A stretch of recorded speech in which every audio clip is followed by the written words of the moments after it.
following is a dead bug documentary. If you're watching it anywhere else than my channel, then some thieving fuck stole it.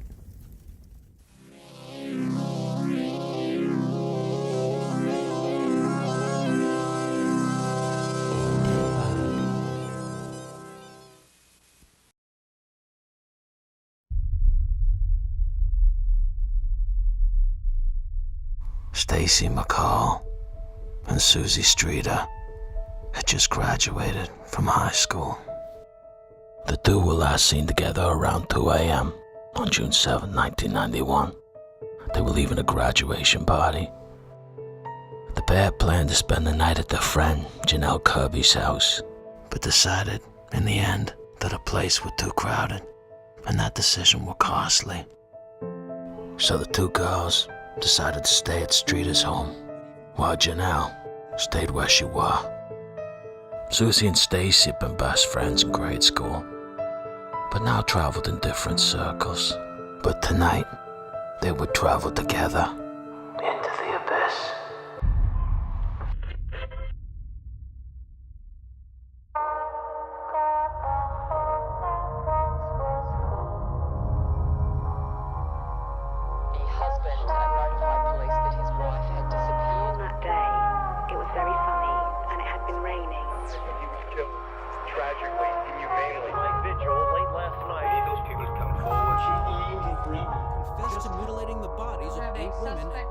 She compared the remains found in Yateley Heath Wood yesterday. I just said, Mom, I love you so much, and I think I'm gonna die.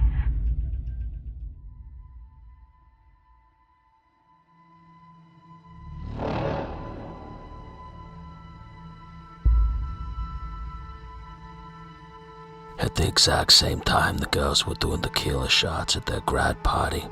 Over a mile away, Cheryl Levitt, Susie's mother, a single mother, were talking on the phone at 11:15, telling her friend that she really needs to paint the place. This was the last time she were heard from again. The brand new graduates had agreed to meet the next day and go to a water park to enjoy their first day of the summer vacation. Summer vacation now, summer vacation forever, bitches. It was when her two friends didn't arrive at the house at 9 a.m. in the morning, as agreed, and didn't answer the phone, that Janelle Kirby got her boyfriend to drive her to Susie's house to see what were going on and wake her hungover former classmates. The first thing that she noticed when she got there was that the dog were barking and the front porch light had been smashed. When no one answered the door, Kirby and her boyfriend entered the house, thinking her friends were sleeping.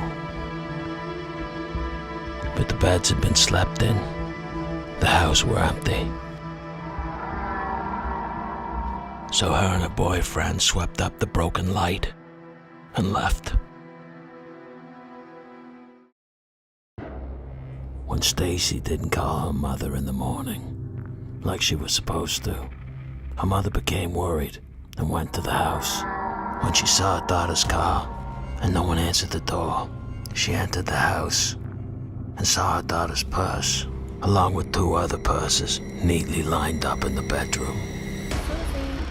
She told detectives that she thought the room smelled like sex. But who can say for sure? Some people are just naturally untidy.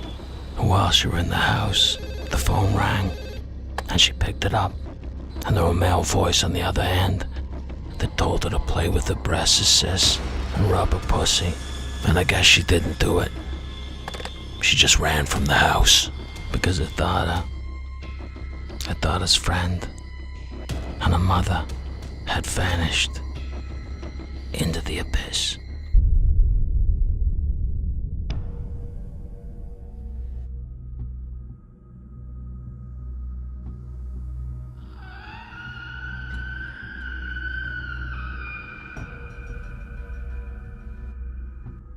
When detectives showed up and were told the two pretty young girls had gone missing, well, that wasn't no mystery. The real mystery was, why did whoever take the two girls also take the gristle? Because why would you take the gristle? when you got the prime rib. Now detectives just had to piece together the social habits of each of the women and dig up their secrets, because everybody's got something to hide. Stacy McCoy, was she a little Miss Perfect, clean as a sole on a cripple's boot? No one were climbing on top of her unless they had a wedding ring. And the mother? Well, she dried up a long time ago, and her only companion was cigarettes and a filthy mutt. Her daughter Susie, on the other hand, had every bad boy in town climbing in and out of her bedroom window. But it was the brother, Bart, who came up on cops' radar first. He'd been disowned by the family and hadn't lived at home for about 5 years, and had a tumultuous relationship with the mother, and he had an alcohol problem, which would explain why he took the gristle, as well as the prime rib. But surprisingly, Brother Bart passed the polygraph with flying colors, and he had an ironclad alibi. So the detectives had to start earning that salary.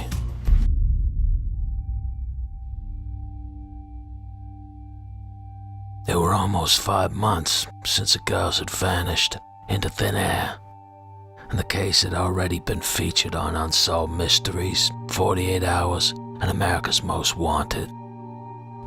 And the police, they had to admit to the public that they were no closer to finding those girls than they were on the first day when they were going through the bed sheets, picking up pubic hairs with tweezers. No sign of a struggle, everything left behind. Car keys, purses, even the fucking dog. And the only thing amiss were a broken porch light.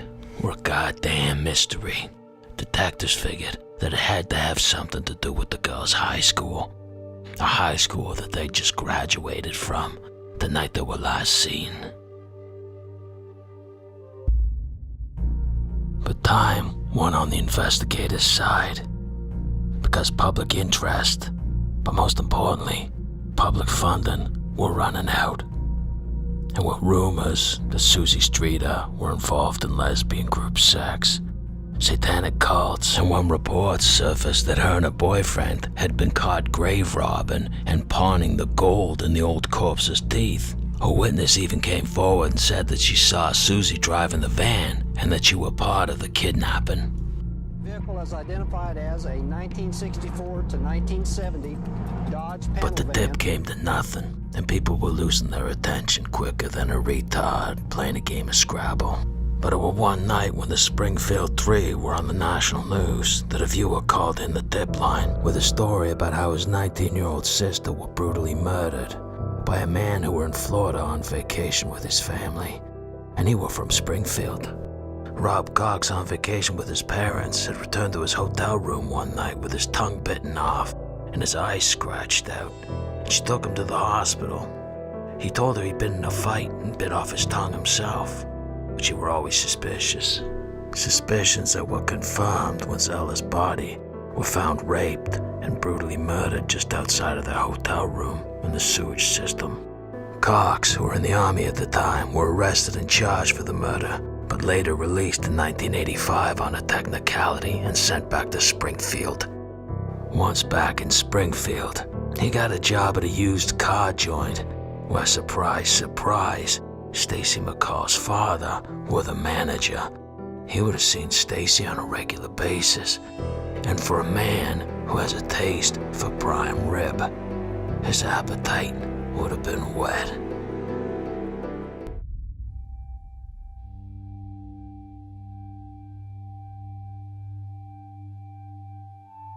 When Springfield detectives interviewed Cox, they told him that he couldn't have had anything to do with the girl's disappearance, because he were in church that day with his girlfriend.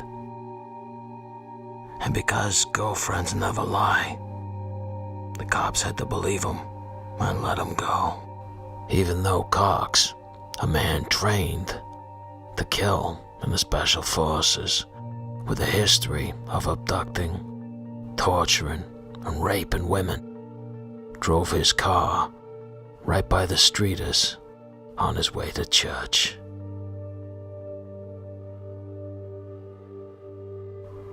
And a couple years later, Well, I guess love turned sour, and Cox were in jail for raping and abducting another woman, that his ex-girlfriend recanted his alibi and said she weren't with him in church.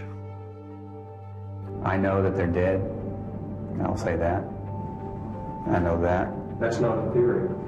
Yeah, but I know that I just know that they're dead. That's not my theory, I just know that. Although testimony from Cox himself and witnesses place him in the area of the abduction, Cox continues to play a cat and mouse game with investigators, saying he won't reveal the full story of what happened that morning till his mother dies. She's in her mid-80s now. The FBI say he could just be an attention seeker, looking to take credit for someone else's work. So perhaps we'll never know what happened that night.